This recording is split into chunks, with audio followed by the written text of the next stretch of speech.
बच्चों, आज मैं कक्षा 10वीं के अध्याय 2 बहुपद से संबंधित वस्तुनिष्ठ प्रश्नों को हल करवाऊंगा, जो कि बोर्ड परीक्षा के दृष्टिकोण से बहुत ही महत्वपूर्ण है। और ये वस्तुनिष्ठ प्रश्न बोर्ड परीक्षा में निश्चित रूप से आते हैं।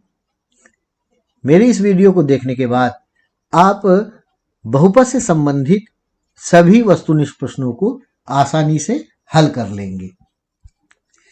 यहाँ पहला प्रश्न है, यदि ax² + bx + c, जहाँ c बराबर नहीं है शून्य के, द्विघात बहुपद के शून्यक बराबर हैं, तब c तथा a का विपरीत चिन्ह होगा, c तथा b के विपरीत चिन्ह होंगे, c तथा a का समान चिन्ह होगा, c तथा b का समान चिन्ह होगा। हमको a, b और c के चिन्हों के बारे में पूछा है।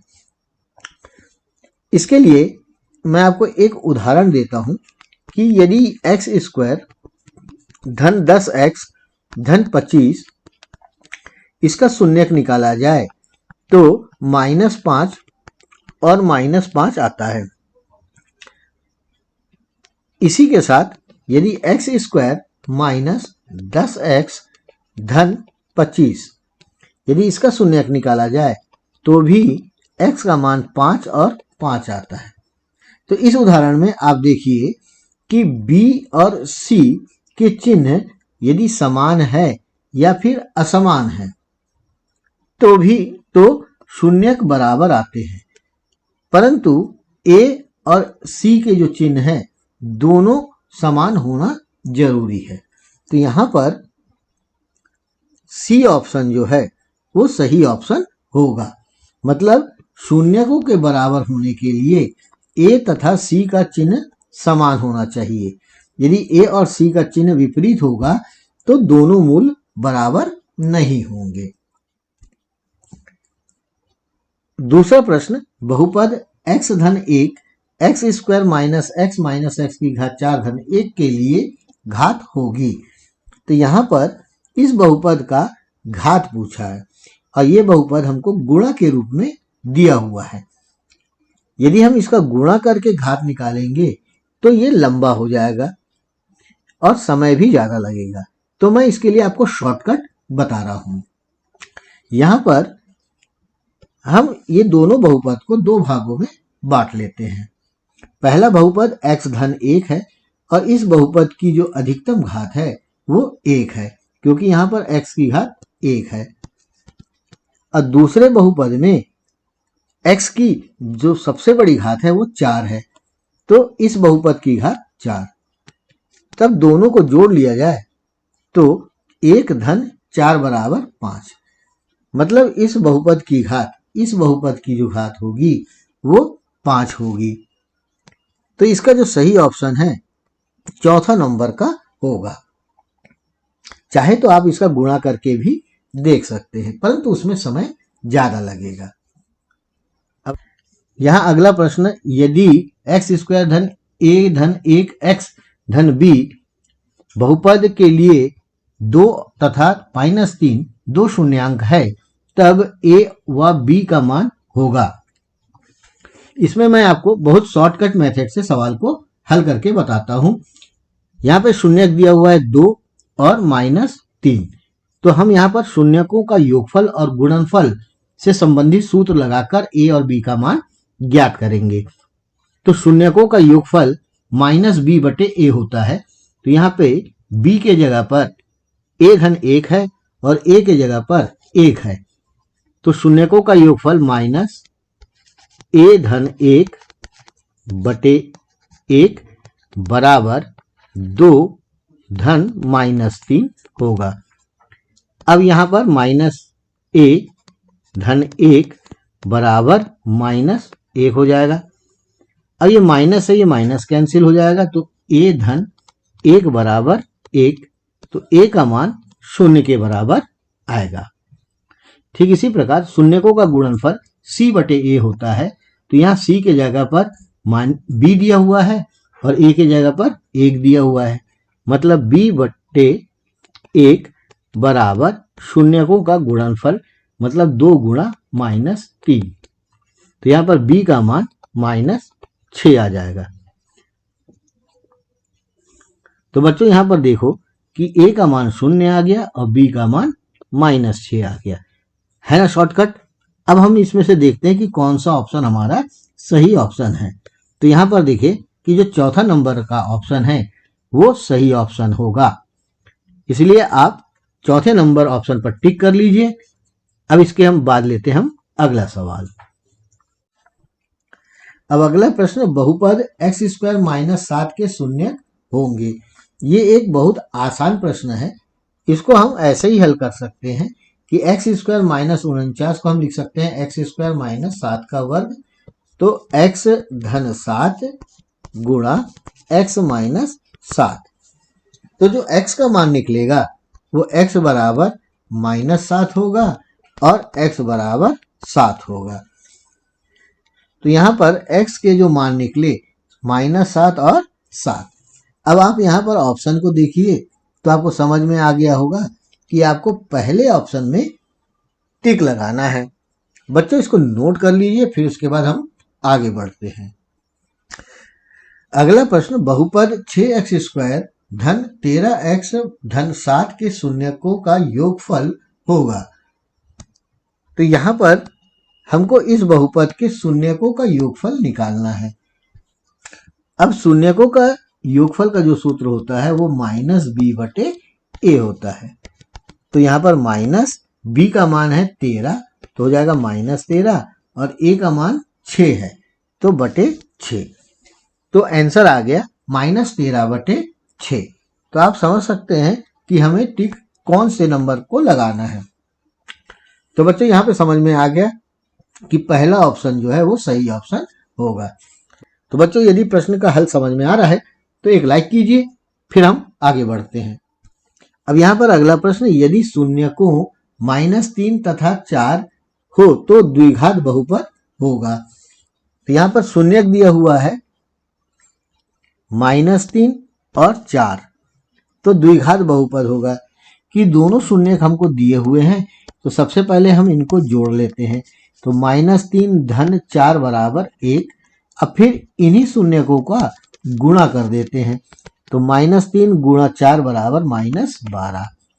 अब सूत्र है x² माइनस शून्यकों का योगफल, तो शून्यकों का योगफल 1 आ गया है, तो 1x धन शून्यकों का गुणनफल -12। तो हमारा द्विघात बहुपद होगा x² माइनस x माइनस 12। अब इसमें हम देख लेते हैं कि कौन सा ऑप्शन हमारा सही ऑप्शन है। तो पहला नंबर का ऑप्शन जो है वो सही ऑप्शन है, इसे आप टिक कर लीजिए। अब अगला प्रश्न, यदि x की घात 3 धन 4x² माइनस px धन 8 को x माइनस 2 से भाग दिया जाए तो पूरा पूरा भाग चला जाता है, तब p का मान होगा। बच्चों ये प्रश्न थोड़ा लंबा है, इसीलिए मैं आपको इसे हल करके बताता हूं। इसे हमें शेषफल प्रमेय का प्रयोग करके बनाना है और p का मान निकालना है। बच्चों ये प्रश्न लंबा था, इसीलिए मैंने हल कर दिया है। चाहे तो आप इसका स्क्रीनशॉट ले सकते हैं। यहाँ पर बहुपद को x माइनस 2 से भाग करने पर पूरा पूरा भाग हो जाता है, तो x माइनस 2 इसका एक गुणनखंड होगा। तो x माइनस 2 बराबर 0, तो x बराबर 2 है। अब यहाँ पर मैंने बहुपद में x के जगह पर x का मान 2 रख दिया, तो x का मान 2 रखने पर फिर सवाल को हल किया गया, तो p का मान 16 आ गया। तो इस प्रकार से इस प्रश्न को हल करना है और सही ऑप्शन में टिक करना है। तो सही ऑप्शन चौथा नंबर का ऑप्शन होगा। बच्चों इसका एक स्क्रीनशॉट ले लीजिए ताकि रिवीजन करने में आपको सुविधा हो। अब अगला प्रश्न, यदि a तथा b x² minus 4x plus 1 के शून्यक है, तब alpha plus beta minus alpha गुणा बीटा का मान होगा। बच्चों यह प्रश्न आसान है। यहाँ पर बहुपद 2x² माइनस 4x धन 1 के दो शून्यक अल्फा प्लस बीटा है, तो हमको alpha plus beta minus alpha गुणा बीटा का मान निकालना है। तो अल्फा प्लस बीटा बराबर माइनस बी बटे ए, मतलब माइनस गुणा माइनस 4/1 बराबर 4, और अल्फा गुणा बीटा का मान हो जाएगा सी बटे ए, मतलब 1/1 बराबर 1। अब हमको मान निकालना है alpha plus beta minus alpha गुणा बीटा। तो अल्फा प्लस बीटा का मान हो जाएगा 4 और अल्फा गुणा बीटा का मान हो जाएगा 1। तो 4 माइनस 1 बराबर 3। तो ये हमारा आंसर आ गया। उम्मीद है बच्चों समझ में आ गया होगा और इसके बाद आपने पहले नंबर के ऑप्शन में टिक लगा लिया होगा। अब अगला प्रश्न है, यदि x धन 1 एक्स स्क्वायर माइनस 3ax धन 3a माइनस 7 बहुपद का गुणनखंड है तो a का मान ज्ञात कीजिए। बच्चों इस प्रश्न को भी हमको गुणनखंड विधि से हल करना है। बच्चों यहाँ पर मैंने प्रश्न को हल कर दिया है कि x धन 1 बहुपद का एक गुणनखंड है, तो x धन 1 मतलब x बराबर माइनस 1 समीकरण को संतुष्ट करेगा। यहाँ पर हमने x के जगह पर माइनस 1 लिख दिया है और प्रश्न को हल कर दिया है। तो हल करने के बाद a का मान 1 आया है, तो मतलब इस प्रश्न का जो आंसर है वो 1 होगा। मतलब पहला नंबर का ऑप्शन जो है वो सही ऑप्शन होगा। यदि आपको जरूरत है तो आप इसका एक स्क्रीनशॉट ले लीजिए और उसके बाद हम आगे बढ़ते हैं। X square minus 2x minus 8 के शून्य होंगे। बच्चों ये एक बहुत आसान सा सवाल है, इसमें आपको केवल गुणनखंड करना है और गुणनखंड करने के बाद आपको शून्यक निकालना है। यदि आपको बनता है तो बहुत अच्छी बात है, आप लगा के इसका आंसर को कमेंट कीजिए, और जिनको नहीं बनता है वो एक बार इसको देख लें। तो बच्चों यहाँ पर मैंने इस प्रश्न को हल करके बताया है, आप चाहे तो स्क्रीनशॉट ले लें और इसका उत्तर देखिए। x का मान 4 और x का मान -2 है, मतलब एक शून्य 4 होगा, दूसरा -2 होगा। अब इसमें से आप चॉइस कर लीजिए कि आपका ऑप्शन कौन सा सही है। तो यहाँ पर आप पाते हैं कि जो दूसरा नंबर का ऑप्शन है वो सही ऑप्शन होगा। अब अगला प्रश्न, यदि शून्यकों का योगफल वर्गमूल 2 तथा गुणनफल 1 है तो बहुपद होगा। तो ये बहुत ही आसान सवाल है बच्चों। यहाँ पर शून्यकों का योगफल है, वर्गमूल 2 दिया हुआ है और गुणनफल 1 दिया हुआ है। तो सूत्र के हिसाब से एक्स स्क्वायर माइनस शून्यकों का योगफल वर्गमूल 2x धन शून्यकों का गुणनफल 1, तो ये बन जाएगा हमारा समीकरण। अब इसको सावधानी से देखते हुए आप टिक लगाइए, जल्दीबाजी बिल्कुल मत कीजिए। तो यहाँ पर ऑप्शन नंबर जो 4 है वो इसका सही आंसर होगा। बच्चों यदि ये वीडियो आपको पसंद आ रही है और आपको समझ में आ रहा है तो एक लाइक कीजिए, ताकि मैं अगली वीडियो जल्दी से जल्दी अपलोड कर दूं। अब यहाँ पर हम लेते हैं अगला प्रश्न, बहुपद के कुल शून्यक आरेख पर कुल बिंदुओं की संख्या के बराबर होते हैं। बच्चों इस प्रश्नावली के पहले ही प्रश्न में आपने पढ़ा है कि इस प्रकार का ग्राफ है तो कितने शून्यक होंगे। हम ये देखते हैं कि जो वक्र है वो x अक्ष को कितने बिंदुओं पर काटती है। तो हम यहाँ पाते हैं कि ये वक्र जो है x अक्ष को 3 बिंदुओं पर काटती है, तो इसके 3 शून्यक होंगे। तो हमको ये मालूम है कि कोई भी वक्र जो है वो x अक्ष को जितने बिंदुओं पर काटती है उतने ही शून्यक निकलते हैं। तो कौन से अक्ष को काटती है? x अक्ष को काटती है। तो इसका मतलब ये है कि इसका जो सही ऑप्शन जो है वो नंबर 1 होगा, मतलब x अक्ष पर प्रतिच्छेदन। अब अगला प्रश्न, बहुपद की घात n होने पर, यहाँ 4 ऑप्शन दिया हुआ है। यदि किसी बहुपद की घात n है तो उसकी शून्यकों की संख्या भी n होगी, मतलब जितनी घात होगी उतने शून्यक निकलेंगे। तो यहाँ पर सही ऑप्शन चौथा नंबर का होगा। अब अगला प्रश्न है, px बराबर एक्स स्क्वायर माइनस 9 के शून्यक होंगे। बच्चों इसी प्रकार का प्रश्न आपको हल करके मैंने बताया था एक्स स्क्वायर माइनस 49 का, ठीक उसी प्रकार से इस प्रश्न को हल करना है। इसीलिए इस प्रश्न को मैं लिखता हूँ होमवर्क में, इसे आप हल कीजिए और मुझे कमेंट करके बताइए कि आपने क्या आंसर निकाला। यदि आपका आंसर सही आता है तो मैं समझूंगा कि आपने वीडियो को बड़े इत्मीनान से देखा है और आपको इंटरेस्ट आ रहा है। अब अगला प्रश्न है पी एक्स बराबर एक्स माइनस 323 एक बहुपद है। ये बहुत आसान सा सवाल है कि यहाँ पर ये एक बहुपद बता रहा है कि किस प्रकार का बहुपद है। तो यहाँ पर हम देखते हैं x की घात 1 है, तो जब भी चर की घात 1 होती है तो वो रेखीय बहुपद होता है। मतलब चौथा आंसर जो है, चौथा ऑप्शन जो है वो सही ऑप्शन है। अब अगला प्रश्न, बहुपद एक्स स्क्वायर धन 10x धन 24 के शून्यकों का गुणनफल होगा। तो यहाँ पर शून्यकों का गुणनफल बोला गया है। शून्यकों का गुणनफल बराबर c बटे a होता है। तो c का मान है 24 और a का मान है 1, तो 24 बटे 1 बराबर 24। मतलब यहाँ पर सही आंसर तीसरा नंबर का ऑप्शन जो है वो सही आंसर होगा। अब अगला प्रश्न, 2x square minus 7x minus 15 का गुणनखंड है। तो बच्चों इसमें हमको गुणनखंड करना है, तो इस प्रकार के गुणनखंड आपने पढ़ा होगा और मैंने भी आपको बताया है, इसीलिए आप इसको होमवर्क में रखिए और कमेंट करके बताइए कि आपका आंसर क्या क्या आया है। अब अगला प्रश्न है 2x स्क्वायर धन x माइनस 5 के शून्यकों का योग एवं गुणनफल ज्ञात कीजिए।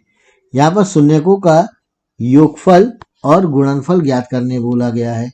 तो शून्यकों का योगफल बराबर होता है माइनस बी बटे ए, ये मैं पहले भी बता चुका हूँ। तो माइनस बी का मान क्या है, 1 है और ए का मान 2 है, तो योगफल माइनस 1 बटे 2 होगा। इसी प्रकार गुणनफल c बटे ए होता है, तो c का मान है माइनस 5 और a का मान है 2, तो गुणनफल माइनस 5 बटे 2। तो देखिए कहाँ पर है इसका सही ऑप्शन। तो पहले नंबर में ही इसका सही ऑप्शन आपको मिल जाता है माइनस 1 बटे 2 और माइनस 5 बटे 2। एक बहुपद k माइनस 1 एक्स स्क्वायर धन के एक्स धन 1 के शून्यकों में से 1 माइनस 3 हो तब k का मान ज्ञात कीजिए। तो यहां पर हमको एक शून्य दिया हुआ है -3। अब हमको k का मान ज्ञात करना है, तो हमको करना क्या है कि x का मान -3 हम यहां पर रखकर k का मान निकाल लेंगे। अब इसको हम हल करते हैं। अब यहां पर देखिए हमने x का मान -3 रख दिया और -3 रखने के बाद इस प्रश्न को हल किया तो k का मान 4 बटे 3 आया। तो बच्चों आप इसका एक स्क्रीनशॉट ले लीजिए ताकि रिवीजन करने में आपको सुविधा हो। अब यहाँ पर k का मान 4 बटे 3 आया जो कि सेकंड ऑप्शन है। तो सेकंड ऑप्शन में आपको टिक लगाना है और उसके बाद आगे बढ़ना है। अगला प्रश्न, पी एक्स बराबर एक्स स्क्वायर धन 3x माइनस 2 तब alpha square plus beta square का मान होगा। यहाँ पर बहुपद दिया हुआ है एक्स स्क्वायर धन 3x माइनस 2 और हमको मान निकालना है alpha square plus beta square. बच्चों ये प्रश्न जनरली 3 नंबर के क्वेश्चन में आता है, इसलिए आप इसको थोड़ा ध्यान से समझिए। हालांकि ये ऑब्जेक्टिव में दिया हुआ है परंतु है 3 नंबर का प्रश्न। अब आप इसको समझिए। पहले हम निकालते हैं मूलों का योगफल, अल्फा प्लस बीटा बराबर माइनस बी बटे ए। तो हो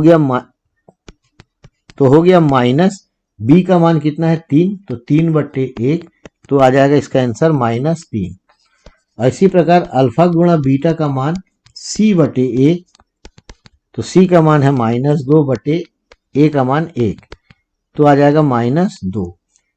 अब इसमें हम एक सूत्र का प्रयोग करेंगे, alpha square plus beta square बराबर अल्फा प्लस बीटा का होल स्क्वायर -2 अल्फा बीटा। अब अल्फा प्लस बीटा का जो मान है वो -3 है, तो हम यहाँ रखेंगे -3 का वर्ग -2 और अल्फा गुणा बीटा का मान है -2, तो गुणा -2, तो -3 का वर्ग 9 माइनस माइनस प्लस, 2 दूनी 4, तो 9 धन 4 बराबर 13। तो इसका जो सही आंसर आएगा वो 13 आएगा। तो यहाँ पर सेकंड नंबर का ऑप्शन जो है वो सही ऑप्शन है। 33 में क्या जोड़ें कि वह पूर्ण वर्ग बन जाए। तो सवाल ज़्यादा पेचीदा नहीं है, परंतु इसको हम ट्रिक मेथड से लगाते हैं कि 33 में क्या जोड़ें कि वो पूर्ण वर्ग बन जाए। तो जो भी संख्या होगी 33 से ज़्यादा होगी। तो 33 के बाद कौन सी संख्या पूर्ण वर्ग होती है? 36। 36 जो है वो पूर्ण वर्ग है जो 33 से ज़्यादा है। जब हम 36 में से 33 को घटाते हैं तो आंसर आता है 3। मतलब 33 में हम 3 जोड़ देंगे तो 36 आ जाएगा जो पूर्ण वर्ग बन जाएगा। परंतु यहाँ ऑप्शन में देखते हैं 3 कहीं भी नहीं है, इसका मतलब है ये गलत है। इसके बाद 33 के बाद 36 के अलावा कौन सा पूर्ण वर्ग है? वो है 49। 7 का वर्ग 49 होता है। अब हम 49 में से 33 को घटाते हैं तो आता है 16। इसका मतलब 33 में जब 16 जोड़ देंगे तो वो 49 आएगा जो पूर्ण वर्ग है। तो अब ये देखते हैं कि ये 16 हमारे ऑप्शन में है या नहीं है। तो हम ये देखते हैं कि तीसरा नंबर का ऑप्शन जो है वो 16 है, तो हमें उसी में टिक लगाना है। बच्चों, यदि आपको वीडियो समझ में आ रहा है, गणित समझ में आ रहा है, तो लाइक जरूर कीजिएगा और अपने ही दोस्तों के साथ शेयर कीजिए जो आपके साथ आपके क्लास में पढ़ते हैं। अब अगला प्रश्न है, एक द्विघात वर्ग बहुपद एक्स स्क्वायर धन 99 एक्स धन 127 के शून्यक होंगे। तो यहाँ पर जो ऑप्शन दिया हुआ है वो चिन्हों के लिए दिया हुआ है, दोनों धनात्मक, दोनों ऋणात्मक, एक धनात्मक दूसरा ऋणात्मक, दोनों समान। तो यहाँ पर आपको याद रखना है कि यहाँ पे चिन्ह धन है और यहाँ भी चिन्ह धन है। जब यहाँ चिन्ह धन होता है तो दोनों चिन्ह बिल्कुल समान आते हैं। अब हमको ये देखना है कि धनात्मक है या ऋणात्मक। तो यहाँ यदि धनात्मक है तो दोनों शून्यक जो होंगे वो ऋणात्मक होंगे, और यदि यहाँ पर ऋण होता तो दोनों चिन्ह धनात्मक होते। क्योंकि यहाँ पर धन चिन्ह है इसलिए दोनों जो शून्यक होंगे वो ऋणात्मक होंगे, यानी सही ऑप्शन सेकंड नंबर का होगा। अब अगला प्रश्न है, पी एक्स बराबर एक्स की घात 3 धन 1 बटे एक्स स्क्वायर धन 5 तब भागफल की घात होगी। तो यहाँ पर हमको इसके भागफल की घात निकालनी है। तो इसका शॉर्ट ट्रिक, इसको भाग नहीं करना है बल्कि आपको शॉर्ट ट्रिक से इसको हल करना है। तो यहाँ पे अंश को आप देखिए तो अंश की घात है 3 और हर की घात है 2। तो 3 में से आप 2 घटा दीजिए, 3 में से 2 घटाने पर कितना आता है? 1 आता है। इसका मतलब जो भागफल की जो घात होगी वो 1 होगी। तो यहाँ पर आपको सीधे सीधे दूसरे नंबर के ऑप्शन में टिक लगा देना है। बच्चों, यदि मजा आया तो एक लाइक कीजिए, फिर हम आगे बढ़ते हैं। अब अगला प्रश्न, यदि द्विघात बहुपद के शून्यक अल्फा और बीटा है तो अल्फा गुणा बीटा का मान ज्ञात कीजिए।